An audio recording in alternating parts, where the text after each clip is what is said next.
What's good everyone, it's Steve from Sneaker Tech Talk, back with another video today. And for today's video, we will be taking a look at a versus video for the Air Jordan 37s versus the Nike KD 15s. Still two of my favorite basketball shoes to wear on court. So without further ado, let's get into it.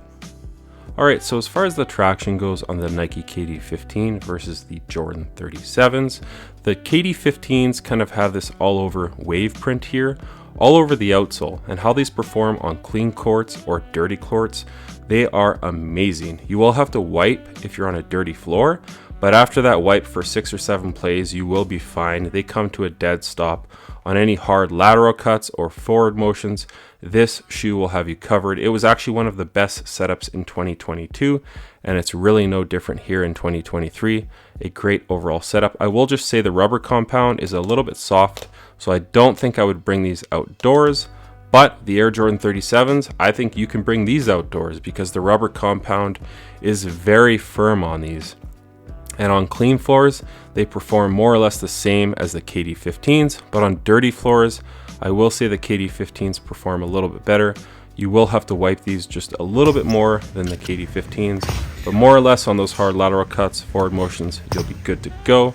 And outdoors, I think you'll be really covered as well because this rubber compound is super firm, like it doesn't move at all. So if I had to pick one over the other, I would have to give the slight edge to the KD 15s. I just like the feedback with the sound and how they come to a dead stop on clean floors, just a little bit better than the 37s. So again, you really can't go wrong with either, but for me, and in my opinion, I would have to give the slight edge for the traction on the Nike KD 15s. So as far as the cushion setup on the Air Jordan 37s, you do have a Phylon midsole that does run on the lateral and on the medial side. And then you have that Formula 23 heel puck, which is fully caged. Not a huge fan of that, but it does take some time to break in. Once it breaks in, you'll have some decent impact protection at the back of the shoe. But in the front, that's really where this shoe shines. You do have double stacked Zoom Air. I will try and throw in a photo, but the Zoom Air setup here is a Zoom Strobel setup. So it runs full length in the forefoot and it's directly under your insole. And the second bag is a smaller bag that runs side to side. So overall, the cushion setup in the forefoot is pretty bonkers in my opinion. It's very springy underfoot. It might be too springy for some people in my opinion, but for me, for my aging knees, I really enjoyed this setup. I would have enjoyed it a little bit better if it was full length, but in the forefoot, you have some decent impact protection and court feel. And then as far as the KD 15s go, you do have a full-length Cushlon midsole, which is definitely plush and not a ton of break-in time. It's a little bit caged right here at the back of the shoe, but nothing crazy. And then underneath that insole, you do have a full-length Zoom Strobel bag, so it runs from heel to toe. It's a pretty thin bag, but it's very responsive underfoot. And then you have some great court feel up front. I really enjoy the cushioning setup with the Cushlon as far as the foam compound, and then the full-length Zoom Strobel setup. So if I had to give the edge to one shoe over the other, I enjoy the setup on the Nike KD 15s. If you put full-length Zoom in every Nike basketball shoe, I will not be mad. So the Nike KD 15 gets the slight nod or the slight edge as far as the cushioning goes. But again, the Jordan 37s are really no slouch, especially in the forefoot. If you really like a nice plush forefoot cushioning setup, I think the Jordan 37s may surprise you. So as far as the materials go, the Air Jordan 37s do have that Leno weave material that basically runs throughout the upper of the shoe, and then some synthetic nubuck or suede here that kind of runs 360 degrees around the shoe as well. And then you do have some neoprene ankle collars that are kind of padded for some extra comfort at the top. But the bulk of the material is that Leno weave material, which is super breathable and very supportive. I really enjoy this setup on the Air Jordan 37s. It's kind of like a fish wire material, very similar to the 36s. The 36s wasn't quite as transparent as it is here on the 37s. And then over on the Nike KD 15, you do just have this mesh material, it's very breathable. And then you have a screen mesh here on the tongue with all the perforations, which adds some extra breathability as well. And then at the back of the shoe, It's kind of like a cloth material at the back of the shoe. I'm not a huge fan of that. I think if they would have added some suede or nubuck or leather panels at the back, I think it would have been a better setup. You really can't go wrong with this setup. It's a pretty cheap setup. This shoe retails for far less than this one here. I think these are $185 and these are $150. So, but if I had to give the slight edge to one over the other as far as the materials go, I'll be picking the Air Jordan 37s. I just really like that there's basically no break-in time with this shoe, and it's one of the most breathable shoes of all time in my opinion. And this upper is very strong. As far as the materials go, I enjoy the synthetic nubuck or suede that runs around the shoe.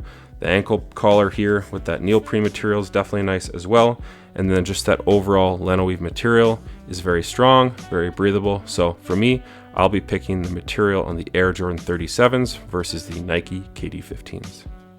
So as far as the weight goes on the Air Jordan 37s versus the Nike KD15s, again, both a size 10.5. The 37s come in at 15.1 ounces, and the Nike KD15s come in at 15.2. So again, more or less exactly the same.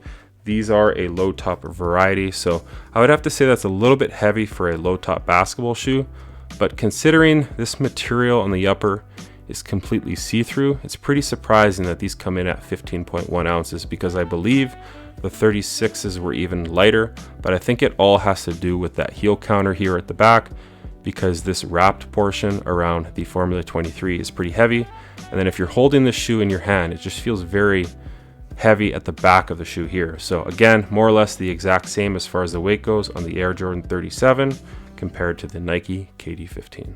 As far as the fit goes, I will say go true to size in both shoes. The Nike KD15 does run just a little bit narrow here right at the end of the shoe, but I went with a size 10.5 in both shoes. I would say this one is just a tad snugger, but I really had no issues with as far as how wide they were or where my toe kind of landed at the end of the shoe. On the KD15s, my toe is basically right at the end of the shoe, and then more or less the exact same here on the 37s. But I have heard some people had to go up half a size in these, and I also heard that a lot of people were having issues with the fit at the heel counter with having heel slip. For me, I never had that issue here in the Nike KD15s, but I have heard a ton of people having that heel slip issue with the Nike KD15s. If I had to give the slight edge to one over the other, I do really enjoy the fit here on the Nike KD15s. It's very much a snug fit, and as you can see here at the toe box, it's very slanted, so there's no extra room here in the toe box on the Nike KD15s versus the toe box of the 37s. When you tie these really tight, there's just a little bit of room here, a little bit of volume with this leno weave material here at the toe box. So again, as far as the fit goes, your foot's really not moving around in either shoe, but the KD15 offers just a little bit of a better one-to-one fit in my opinion. So as far as the support goes on the Air Jordan 37s versus the Nike KD15s, with the 37s, you do have an internal heel counter, and then this caged portion here on that Formula 23 wraps up just a little bit. So your heel is very much locked down in the back of the shoe, and then at the back of the shoe here at the back of the Jordan 37. So it really offers some great lockdown at the back of the shoe. Moving your way forward, all of that leno weave material, it's kind of like a fishnet or a fish wire. It's very strong, and then these extra portions, this TPU portion here that runs up the side of the shoe on the lateral and on the medial side, it just offers some great lateral support when you're making those hard lateral cuts. Your foot's not sliding over the footbed at all in the Jordan 37s. Moving your way to the bottom of the shoe, you do have that carbon fiber shank plate, so there's some fantastic torsional rigidity. There's some decent forefoot flex at the forefoot of this shoe, and then as well, your foot is sitting ever so slightly within this midsole here and this heel counter. So again, on those hard lateral cuts, the Jordan 37s will have you covered, no doubt. As far as the KD15s, more or less the same. You do have that internal heel counter, and then you do have this plastic cage that runs up where the eyelets are here, where the laces go through.